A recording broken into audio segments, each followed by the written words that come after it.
دوستانو مینوالو السلام علیکم. د وخت کې مونږه د شانګلې ضلع د الپورې په تحصیل کې په یختنګي نومې ځای کې یو د وخت کې او یختنګي واقعي چې ډېر زیات یخ دی او څنګه د نوم نه ظاهره ده چې یختنګي دی نو ډېر زیات مزیدار دی، ډېر یخ دی، ټورست ډېر زیات راغلي دي او راتلل په کار هم دي. دلته تاسو وینئ ګاډو ته وګورئ، خلکو ته وګورئ، ډېر زیات خلک ولاړ دی. دا خوشحالي، دا بیوټي، دا ښکلا، دا حسن دا تاسو سره شیر کومه. امید کوم چې ستاسو به هم ډېر زیات خوښ شي ځکه چې واقعي د خوښېدو منظر دی. دا وګورئ موږ سره چې کوم ملګري راغلي هغه دي لګیا دي او په خپلو خوشحالو کې مست دي. نو ډېر ښکلي خوندونه دي د دې نظارو نه، ډېر مزیدار ځای دی. ډېر ښه الفاظ نشته ما سره چې کومې سینرۍ له زو نو د هغې دپاره موږ الفاظ پیدا نه کړل.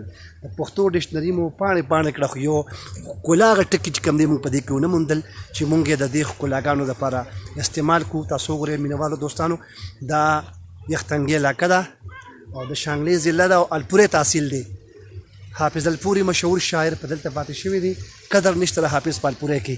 دا الپورې تحصیل دی او تاسو کتی شئ، ډېر مزیدار او خوندور نظارې، دنګ دنګ چنارونه د اسمان سره خبرې کوي، دیار نختر یخني پکې ډېر زیاته ده او لاسونه م رپېږي ځکه چې ډېر یخې اوبه هم چینه کې بوتلې ډکې کړي ځان لا بس کوپه کلاره کلاره خوږې اوبه دي، یخې اوبه دي، رڼې اوبه دي، ډېر مزیدار دی. دلته پلیز راشئ، دا ستاسو د خوشحالو دپاره مونږ کوو چې دې نه خوندونه والې. ښه خوشحاله اوسئ، هر ځای کې چې ښاد او آباد اوسئ.